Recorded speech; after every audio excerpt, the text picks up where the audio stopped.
बोलो जयकारा। बोल मेरे श्री गुरु महाराज की जय। श्री सतगुरुदेव भगवान की जय। बोलो श्री परमहंस दयाल जी महाराज की जय। श्री अद्वैतानंद सच्चिदानंद प्रकाश।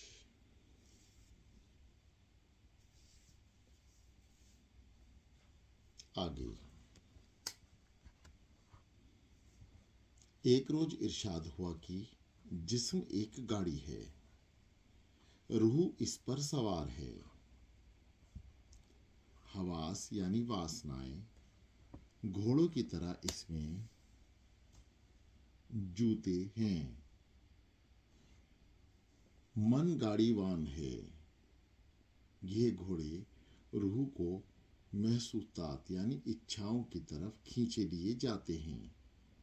अगर गाड़ीवान को घोड़ों की रोकथाम पर काबू नहीं तो वह मुंहजोर घोड़े सवार को महसूतात यानी वासनाओं के खारजार यानी झाड़ झंझाड़ से में जा डालते हैं, जहां बिला यानी बिना तमीज, नेकोबद यानी भले बुरे, महसूतात यानी मरगूब यानी भंवर में मुस्तगर यानी निमग्न हो जाते हैं।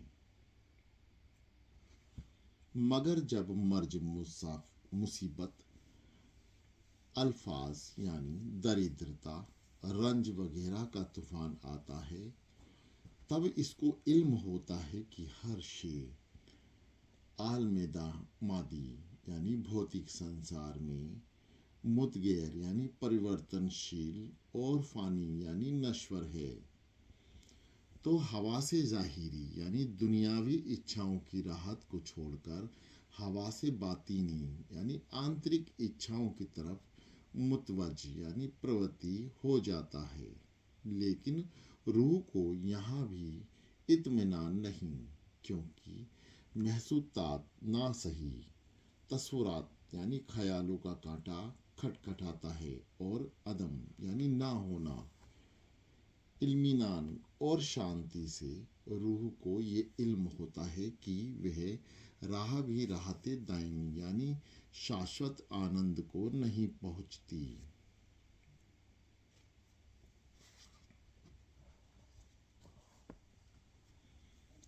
हजारों जतन और कोशिशें करता है, मगर जब हर तरह से बजाय राहत तकलीफ ही नजर आती है, तो उस वक्त इसको इल्म होता है कि लज्जते हिसी यानी इंद्रियां सुख वे मजाके जहानी यानी मानसिक सुख दोनों खरिया खारी जयात यानी तदज्जे है से है, और फिर बातिल यानी अंतर की तरफ दौड़ता है। अलबत्ता यहाँ आकाज़े सुकून यानी शांति का आरंभ नजर आता है और राहत असली की झलक दिखाई देती है। उस वक्त इसको बाकी और फानी की तमीज होती है, जिस तमीज को सत्य और असत्य का विवेक कहते हैं। जब विवेक से सत्य और असत्य की तमीज कर लेता है, तो असत्य यानी फानी से इसको नफरत हो जाती है, जिसको वैराग्य कहते हैं। इसकी 4 किस्में हैं: शमशान, लखोटा, मंद और दृढ़। पहला शमशान वैराग्य वह है जो किसी शख्स के दफन करने या जलाने के वक्त हमराहियों के दिल में पैदा होता है और सगरी यानी सारी दुनिया वे माफिया है यानी तुच्छ मालूम होती है और जाते खुदा के सिवा किसी का बाका यानी स्थायित्व नजर नहीं आता। दोहा: ना फूल इस ऐशो दुनिया पर, ना फूल इस ऐशो दुनिया पर कि यह सब चंद रोजा है। तुम्हें जाना वहां पर है जहां सबका ठिकाना है।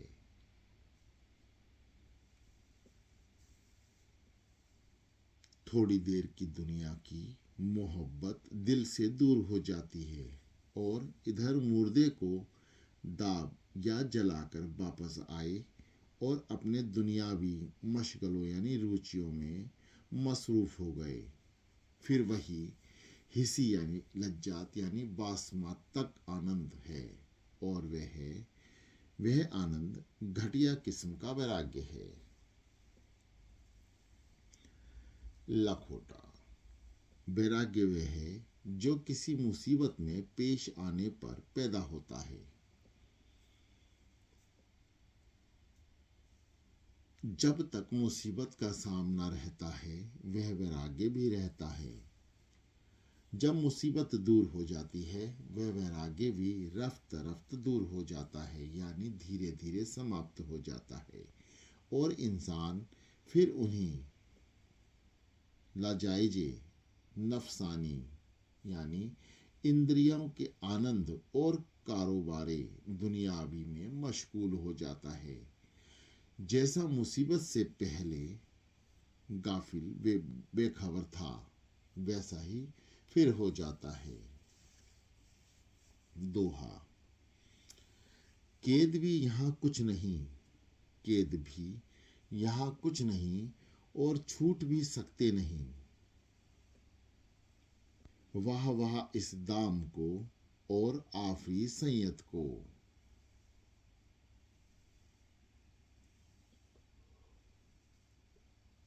तीसरा, मंद वैराग्य वह है जिसमें दुनिया के साथ रंग व वैराग्य दोनों पाए जाते हैं।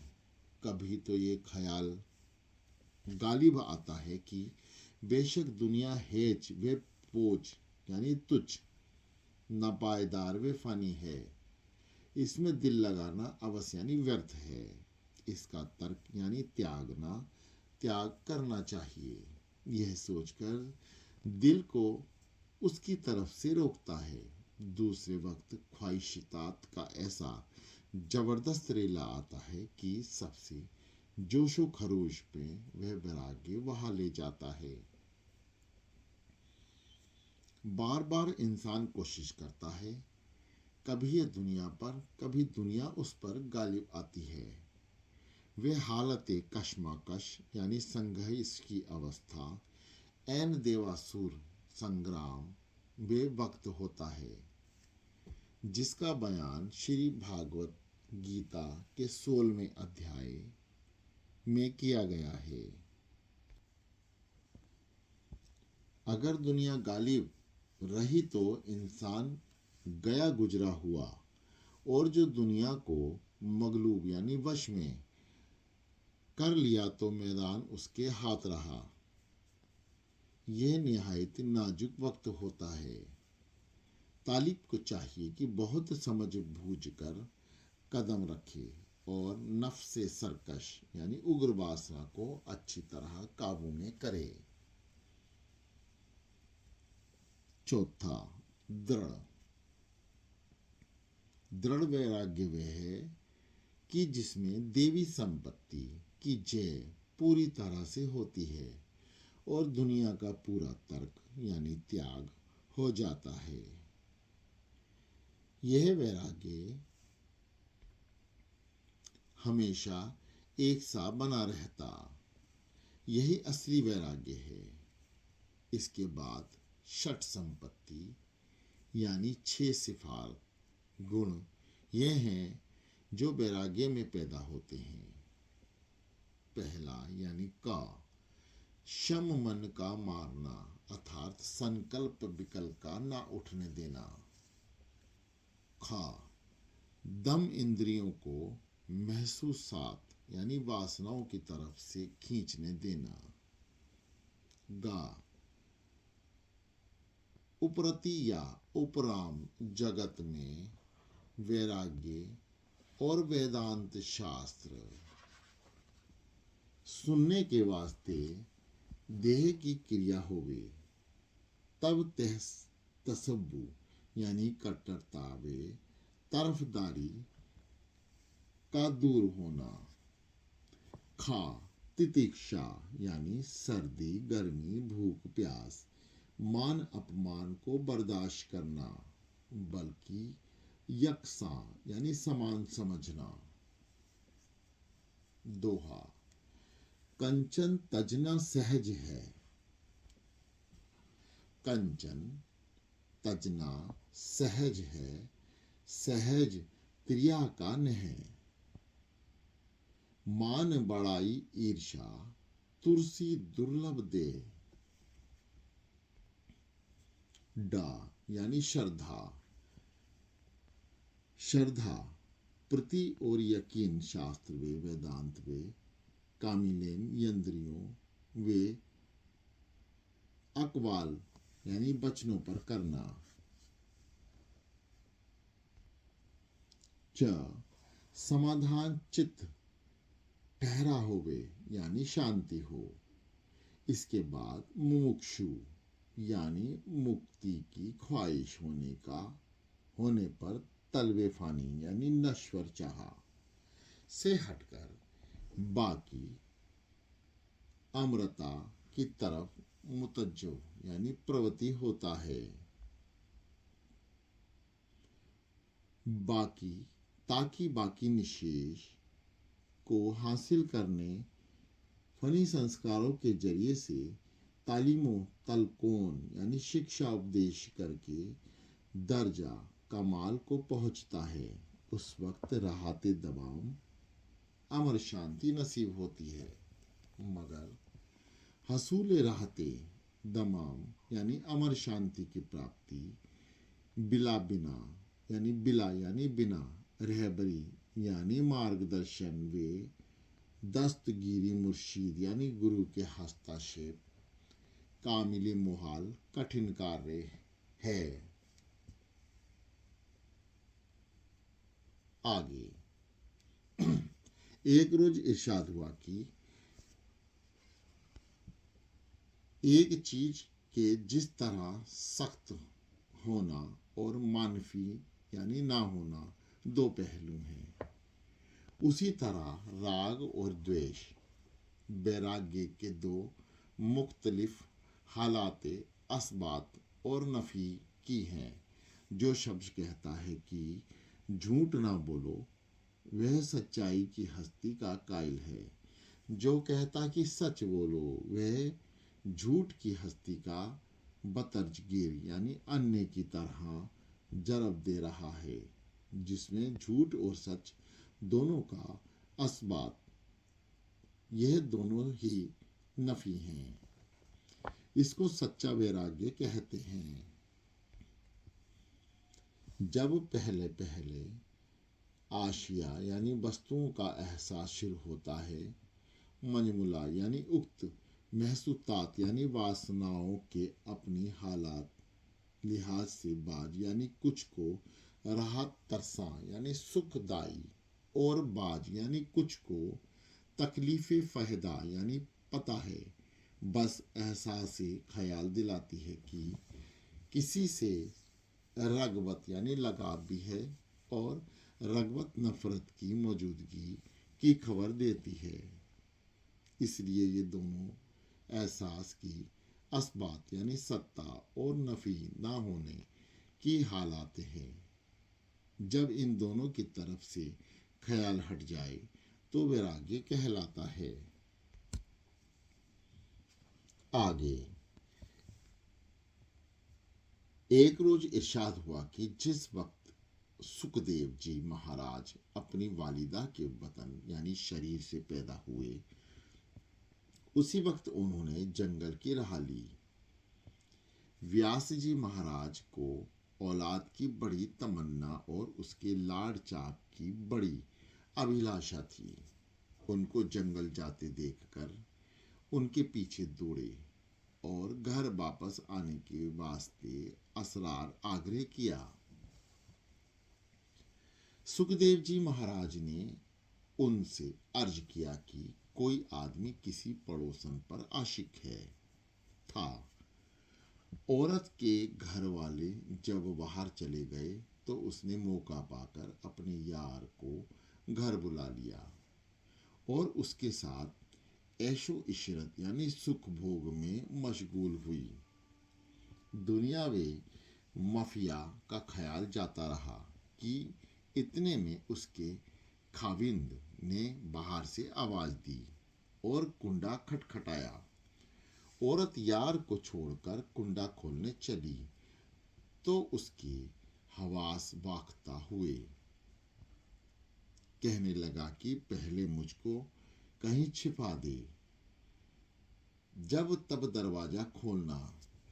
औरत ने कहा कि और कोई जगह तो है नहीं, अलबत्ता भी संडास है जिसमें उतर जाइए। वह बेचारा डर के मारे संडास में उतर गया। औरत ने दरवाजा खोलकर अपने खाविंद को बुला लिया। वह घर में आकर पखाना गया और घर के सब आदमी भी टट्टी गए। सब गजा सब गला जात उस आशिके जार के सिर पर गिरती रही। चूंकि संडास की खिड़की बाहर से बंद थी इसलिए निकल ना सका और दिन और रात वहीं गलजात में अटा पड़ा रहा। दूसरे दिन सुबह जब मेहतरानी ने संडास खोली और उस आदमी को पहचाना तो उसने बड़ी मिन्नत समाजत करके पीछा छुड़ाया और कुछ देना लेना करके उससे इकरार यानी वचन कराया कि इस हरकत का किसी को तज़किरा यानी चर्चा ना करें। वहां से निकलकर बेचारा घर आया और स्नान करके अपने मकान की छत पर चढ़ा।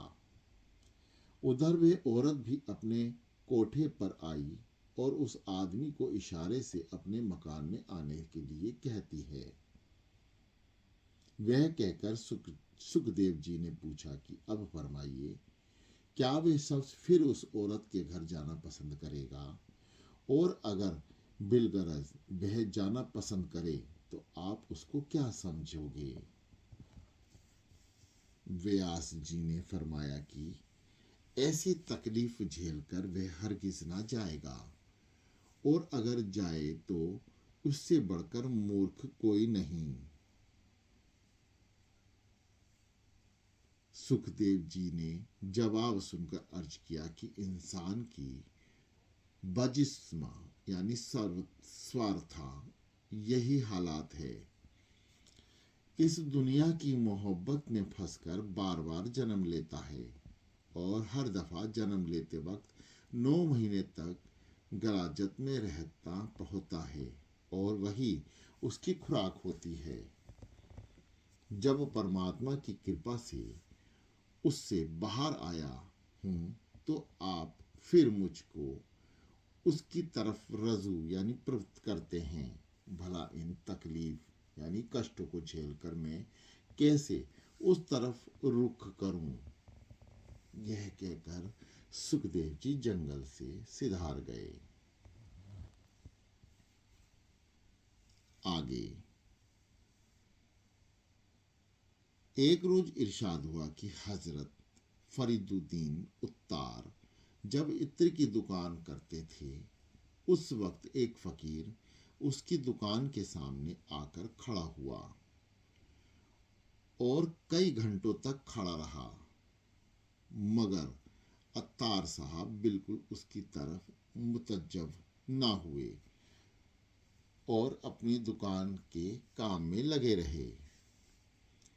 तब फकीर ने उनसे कहा कि मियाँ, तुम दुकानदारी में ऐसे मशगूल हो कि मौत का ख्याल तक नहीं। बताओ कि तुम्हारी जान कैसे निकलेगी। उस वक्त उन्होंने झुंझलाकर जवाब दिया कि मेरी जान की निस्बत पूछते हो, तुम ही बताओ कि तुम्ही जान कैसे निकलेगी। फकीर ये सुनकर दुकान के सामने लेट गया और जान भाग यानी निष्प्राण हो गया। यह देखकर उत्तार साहब पर बड़ी हैरत तारी हुई और ऐसा वैराग्य पैदा हुआ कि उसी वक्त कुल ताल्लुकात से किनारा करके फकीरी अख्तियार कर ली। आगे, एक रोज लाला विशनधराराम ने अत्यंत नम्रता से अर्ज किया कि श्री महाराज, वैराग्य कैसे पैदा होता है। आहा हजूर यानी श्रीमंत ने फरमाया कि मिथ्या दृष्टि और अत्यंत शोक यानी दुख से।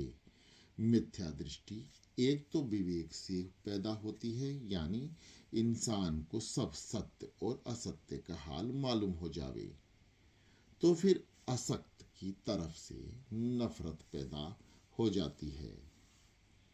सत्संग करने, महापुरुषों की कलाम यानी प्रवचन सुनने, उनके दर्शन करने, उनके हालात पढ़ने और मुकद्दसत यानी पवित्र किताबों के मुतलाक यानी अध्ययन से वह नफरत दिन वे दिन बढ़ती जाती है। जैसे महाराज गोपी चंद जी को उनकी वालिदा पर बारंबार खूब समझाकर उपदेश किया, तब उसको वैराग्य पैदा हुआ।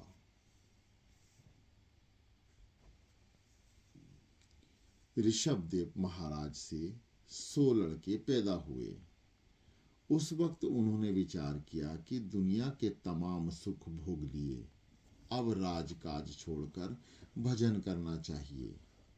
उनके 9 लड़के भी वैराग्य की वजह से राज को छोड़ गए और फिर नवसिद्धों के नाम से प्रसिद्ध हुए, जिनकी सत्संग की कथा सुनकर राजा जनक को वैराग्य पैदा हुआ। दत्तात्रेय जी ने 24 गुरु किए और उनकी बातों से इबारत यानी शिक्षा हासिल की। बाज यानी कुछ आदमियों को पुराने संस्कारों से यकायक एक लफ्ज सुनने या एक हालात देखने से ही फौरन ऐसा वैराग्य पैदा हो जाता है जैसे बारूद में आग लगा दी। जैसे ध्रुव जी महाराज को अपनी सौतेली माँ की ये बात सुनकर ही कि अगर तुमको राजा की गोद में बैठना था तो मेरी कोख से जन्म लेते, ऐसा वैराग्य पैदा हुआ कि बचपन में ही सब कुछ छोड़कर चले गए। नारद जी महाराज ने भी हरचंद समझाया मगर वापस ना हुए। महाराज भर्तहरि जी अपनी प्यारी स्त्री श्यामा देवी की एक हरकत देख कर ही मुतनफर यानी उदासीन हो गए।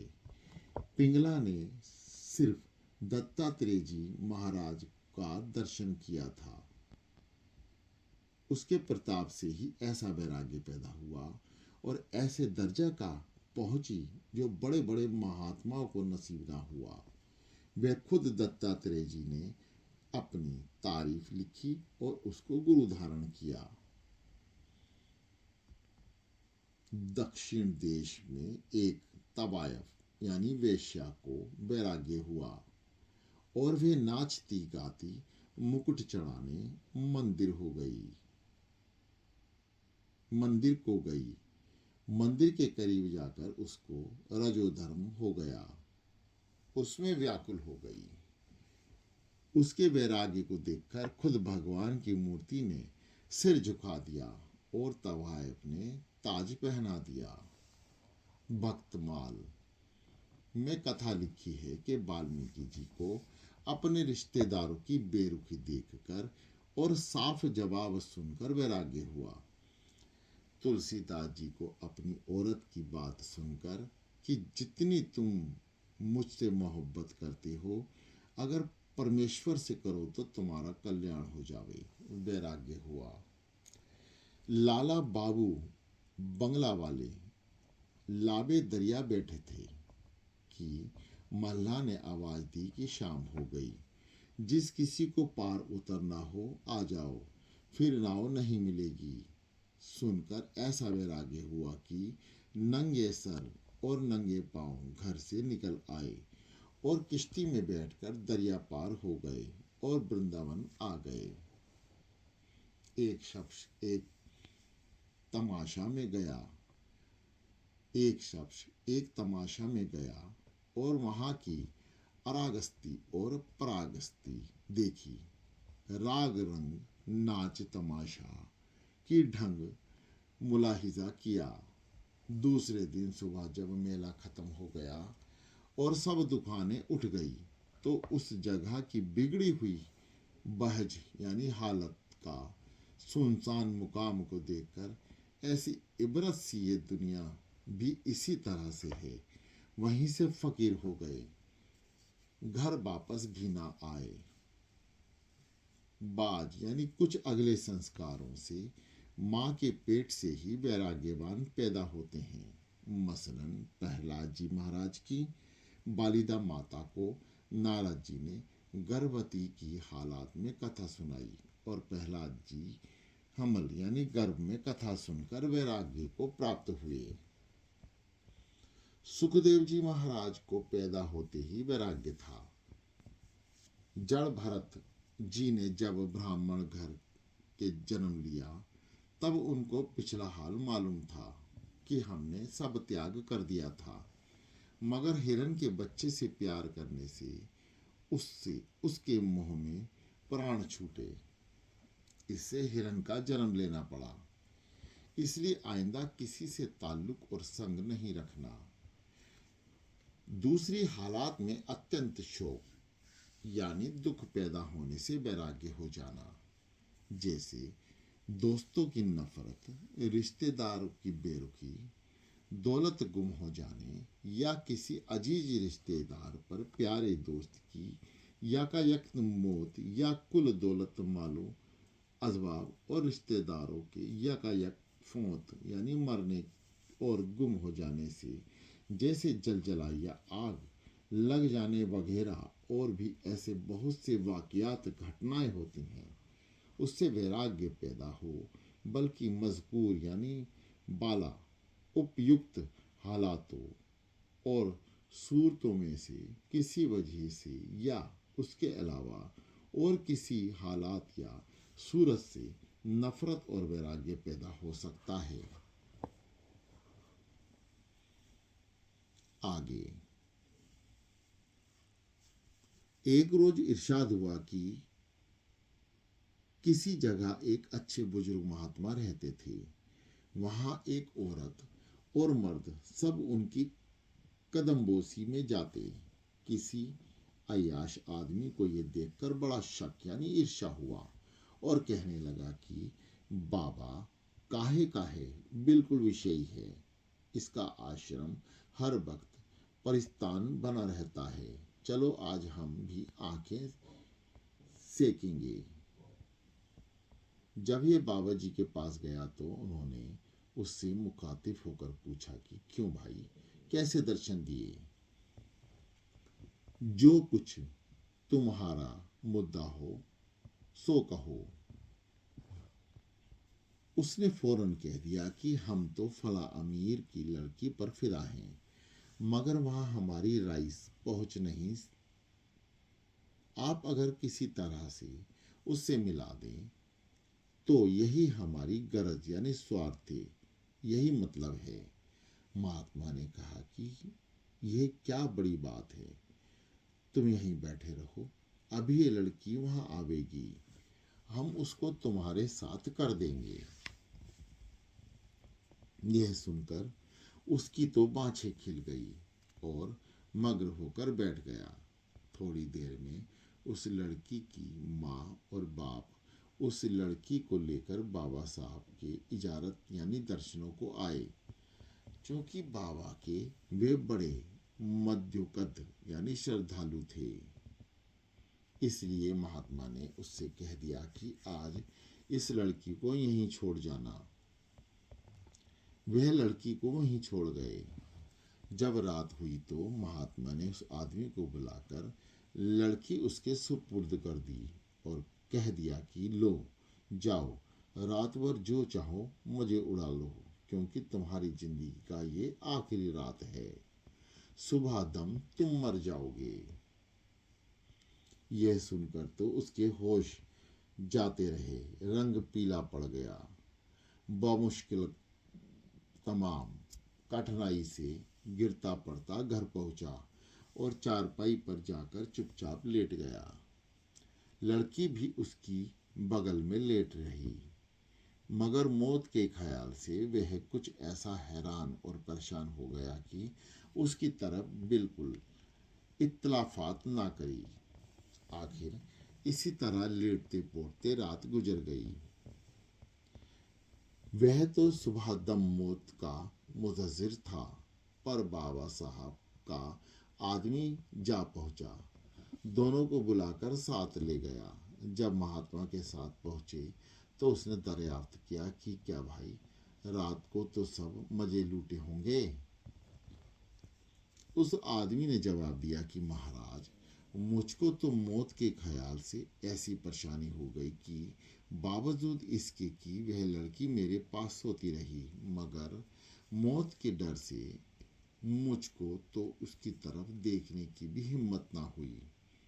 बाबा जी ने फरमाया कि मौत के ख्याल से 12 घंटे पेशतर यानी पहले से आपको ऐसा डरा दिया कि आप अपनी महबूबा से बात भी ना कर सके, और अब तो पल पल पर मौत का ख्याल रखते हैं, बल्कि ये सोचते रहते हैं कि ये सांस जो बाहर गया है वे शायद अंदर आवेगा या नहीं।